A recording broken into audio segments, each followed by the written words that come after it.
Hello students, welcome to yet another episode of cyber security.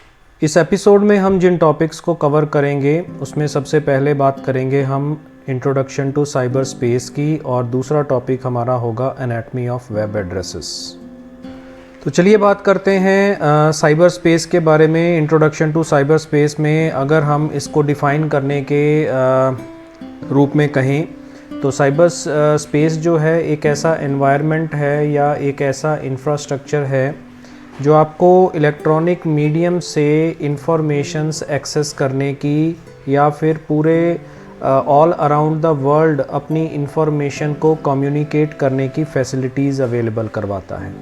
Simply आप इसको कह सकते हो कि इंटरनेट के ज़रिए या वाइड एरिया नेटवर्क के ज़रिए आप जो इन्फॉर्मेशंस को शेयर करते हैं उसी को हम साइबर स्पेस बोलते हैं, वो जगह जहाँ पे आप ये काम कर रहे हैं। साइबर स्पेस एक ऐसा कंसेप्ट है जिसके अंदर हम इंटरनेट को इंक्लूड करते हैं। तो छोटी सी हिस्ट्री हम जान लेते हैं इंटरनेट के बारे में। ये एक ऐसा प्रोजेक्ट था जो 1960 में शुरू किया गया था।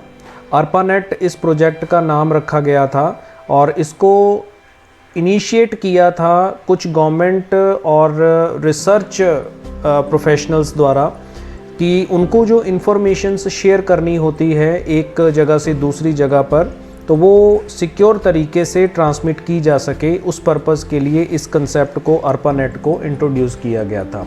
समय के साथ साथ इसके अंदर बहुत सारे चेंजेस हमें देखने को मिले, कुछ नए फीचर्स इसके अंदर ऐड हुए। स्टार्टिंग में इसका जो मेन रोल था जस्ट सिंपल इंफॉर्मेशंस को एक जगह से दूसरी जगह पे ट्रांसमिट करने के लिए यूज़ किया जाता था।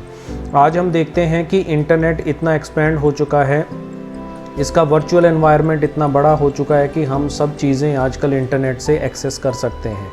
तो स्टार्टिंग से अगर हम आज तक के इंटरनेट के पूरे लाइफ सर्कल को देखें तो उसमें बहुत सारे चेंजेस हमें देखने को मिले हैं। जैसे पहला चेंज 1978 के अंदर UUCP यानी Unix to Unix copy protocol के रूप में डिस्कस हुआ। प्रोटोकॉल के बारे में हम आगे आने वाले वीडियोस के अंदर डिस्कस करेंगे। ऐसे ही यूज़नेट का कंसेप्ट लॉन्च हुआ 1979 के अंदर। यूज़नेट बेसिकली किसी टॉपिक पे डिस्कशन करने और एक्सपर्ट्स की राय जानने का एक कंसेप्ट था। और उसके बाद मोज़ैक ब्राउज़र के बारे में इंट्रोडक्शन दिया गया था। पहला ग्राफिकल वेब ब्राउज़र जो है 1993 में इंट्रोड्यूस किया गया था। आज हम बहुत सारे ब्राउज़र्स यूज़ करते हैं, गूगल क्रोम यूज़ करते हैं, मोज़िला फायरफॉक्स यूज़ करते हैं, बहुत सारे ब्राउज़र्स हमारे पास अवेलेबल हैं। अब बात करते हैं एनाटमी ऑफ वेब एड्रेस की। वेब एड्रेस क्या होता है, तो इसको हम प्रैक्टिकली इम्प्लीमेंट करते हैं। तो मैं सबसे पहले स्क्रीन पे एक ब्राउज़र ओपन कर लेता हूँ। मैंने वेब ब्राउज़र ओपन किया है फायरफॉक्स। तो इसके अंदर मान लीजिए मैं एक वेबसाइट का एड्रेस लिखता हूँ www.yahoo.com। ये मैंने इसके अंदर एड्रेस लिखा तो आप देखेंगे कि इसके अंदर कुछ एड्रेस में चेंजेस आए हैं। इसमें HTTPS जो basically hyper text transfer protocol secure service है जो इसके अंदर ऐड होती है, और भी कुछ इसमें चेंजेस आए हैं। सिमिलरली अगर मैं इसके अंदर www.amazon.in एंटर करता हूँ तो अभी भी इसके अंदर देखिए स्टार्टिंग में HTTPS प्रोटोकॉल ऐड हो गया। अगर मैं इसमें किसी भी लिंक पे क्लिक करता हूँ, सपोज़ मैंने कंप्यूटर्स पे क्लिक किया तो यहाँ पे आप देखेंगे कि वेब एड्रेसेस में चेंजेस आ गए। अब यहाँ पे जो पेज ओपन हुआ है ये कंप्यूटर एंड एसेसरीज़, क्योंकि मैंने लिंक पे क्लिक किया था तो यहाँ पे एड्रेस भी चेंज हो गया, लोकेशन चेंज हो गई, और हमारे पास यही जो एड्रेस बार में कंप्लीट एड्रेस डिस्प्ले होता है, इसी को हम वेब एड्रेस बोलते हैं, कि जिसकी हेल्प से हमें इंफॉर्मेशंस हमारे ब्राउज़र के अंदर अलग अलग पेजेस के फॉर्म में डिस्प्ले होती हैं। सपोज़ आपने ऑडियो पे क्लिक किया तो आप देखोगे कि यहाँ पे अब अमेज़न में ये एड्रेस जो है चेंज हो गया। अगर हम कैमरास पे क्लिक करते हैं तो यहाँ पर इसका व्यू जो है वो चेंज हो जाता है। लैपटॉप्स एंड एसेसरीज़ में क्लिक करते हैं तो इसमें ये टॉप, इलेक्ट्रिक, मेगा, ये चेंजेस होते हैं। तो एड्रेसेस जो हैं हर पेज के लिए अलग होता है, इसी को हम इस कैटेगरी के अंदर इंक्लूड करते हैं। तो यहाँ हम क्लिक करते हैं तो देखिए एक छोटा सा एग्जांपल मैंने लिया हुआ है।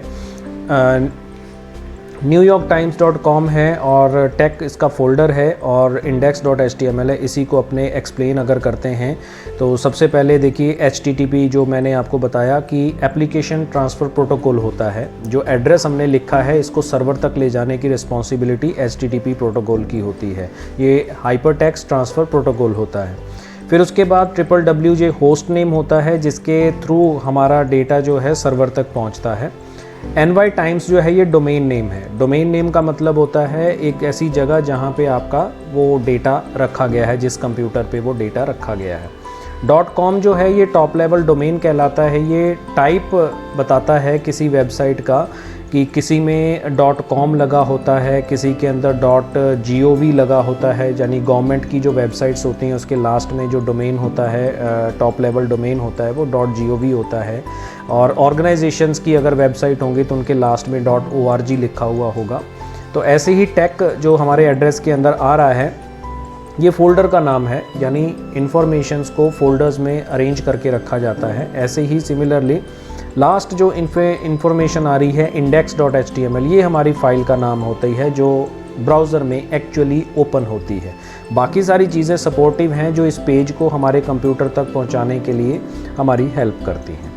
फिर उसके बाद प्रोटोकॉल्स, जो हम बात कर रहे थे कि प्रोटोकॉल्स क्या होते हैं। प्रोटोकॉल्स एक्चुअल में एक set of rules and regulations हैं जो कम्युनिकेशन पर्पस के लिए यूज़ किए जाते हैं इंटरनेट यूज़र्स द्वारा भी और इंटरनेट डिवाइसेस द्वारा भी, जो उसका कम्युनिकेशन पर्पस में यूज़ हो रहे होते हैं। तो हर एक्टिविटी जो हम इंटरनेट पे परफॉर्म करते हैं उनके लिए कोई ना कोई प्रोटोकॉल जो है वो एलोकेटेड है। जैसे HTTP का एग्जांपल मैंने बताया प्रीवियस स्लाइड के अंदर कि उसमें HTTP प्रोटोकॉल का काम क्या होता है। क्लाइंट से जब कोई रिक्वेस्ट सर्वर पे जाती है, आप डायग्राम में देख पा रहे हैं कि यहाँ से क्लाइंट से जब कोई रिक्वेस्ट जाती है तो HTTP रिक्वेस्ट के फॉर्म में वो सर्वर पर पहुँचती है। सर्वर वो जगह है जिसको हम डोमेन कहते हैं, जहाँ से वो इन्फॉर्मेशन आएगी। और फिर उसके बाद सर्वर क्या करेगा, रिस्पॉन्ड करेगा, यानी आपकी जो रिक्वेस्ट है उसके ऊपर कोई ना कोई प्रतिक्रिया ज़रूर देगा, रिस्पॉन्ड करेगा। और वो रिस्पॉन्ड जो है आपके सिस्टम पे जो गूगल या कोई भी ब्राउज़र जो आपने ओपन किया, जैसे अभी हमने वीडियो में प्रीवियस स्टेप्स में देखा कि हमने फायरफॉक्स को ओपन कर रखा था, तो हमारे फायरफॉक्स के अंदर वो इन्फॉर्मेशन डिस्प्ले हो रही थी, तो वो उस ब्राउज़र के अंदर डिस्प्ले हो रही थी। तो यहाँ पे ये ब्राउज़र हमारे क्लाइंट का एक एप्लीकेशन है जिसके ऊपर वो इन्फॉर्मेशन जो है सर्वर ट्रांसमिट कर देता है। तो ये इस प्रोटोकॉल्स की हेल्प से, यानी कुछ रूल्स रेगुलेशंस बने होते हैं, उन रूल्स और रेगुलेशंस की हेल्प से हमारे सिस्टम्स पे डेटा का ट्रांसमिशन होता है। तो कुछ प्रोटोकॉल्स के एग्जांपल्स के बारे में बात कर लेते हैं। जैसे सबसे पहले SMTP प्रोटोकॉल मैंने एग्जांपल के रूप में इंक्लूड किया है। ये जब हम कोई मेल करते हैं इंटरनेट पे, सिंपल मेल, तो उसके लिए इस प्रोटोकॉल को यूज़ किया जाता है। जैसे इसके नाम से इंडिकेट हो रहा है, सिंपल मेल ट्रांसफ़र प्रोटोकॉल। ऐसे ही FTP प्रोटोकॉल, जब हम कोई भी फाइल ट्रांसफ़र करते हैं इंटरनेट पे, चाहे वो डाउनलोडिंग करें या अपलोडिंग करें, उन दोनों पर्पसेस में FTP प्रोटोकॉल का यूज़ होता है। फाइल्स को ट्रांसफ़र किया जाता है क्लाइंट साइड से सर्वर साइड पे या सर्वर साइड से क्लाइंट साइड के ऊपर।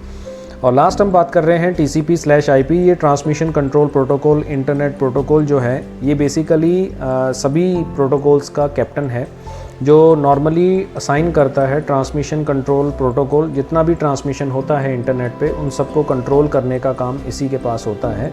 तो इस तरीके से हम सभी प्रोटोकॉल्स की हेल्प से काम कर सकते हैं। तो इस वीडियो में फ़िलहाल इतना ही। आगे आने वाले वीडियोस के अंदर हम कुछ और टॉपिक्स के बारे में डिस्कशन करेंगे। आशा करते हैं कि आपको आज के वीडियो में जो कंटेंट्स हमने डिस्कस किए हैं वो समझ में आ गए होंगे। Thank you for watching this video. Stay blessed.